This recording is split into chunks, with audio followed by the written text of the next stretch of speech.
Mga Lods, nagtataka po ba kayo bakit ang konti po ng inyong viewers at engagement? Na meron naman kayong magagandang mga contents at engaging, di ba? Dito mga Lods, baka mamaya ay hindi nyo po namamalayan na nakatanggap na pala kayo ng message ni Facebook na nagsasabi ng review your audience settings. O di ba? Kasi marami pong nakakalimot.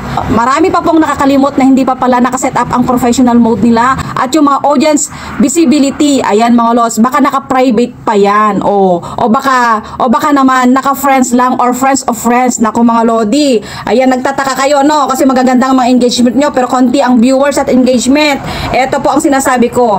Ibig sabihin po niyan ay kailangan nyo pong i-check ang inyong mga audience settings at ilipat po sa marami pa pong hindi nakakaalam, lalong-lalo na po yung mga baguhan na nakakita po ng reels gumagawa na po agad-agad ng reels pero hindi pa po nakaset up pala ang kanilang mga professional mode at yung mga audience at saka yung mga audience dapat i-public nyo po yan para dumami po ang inyong mga viewers engagement, lalong-lalo na kapag meron po kayong mga engaging, o diba? Kasi eto po, si Facebook po ay sinasuggest din po ang ating mga contents po sa iba't ibang mga Facebook users, lalo na po sa mga content creator at yun po, sinishare din po nila. Lalo na po kapag maganda po ang inyong contents.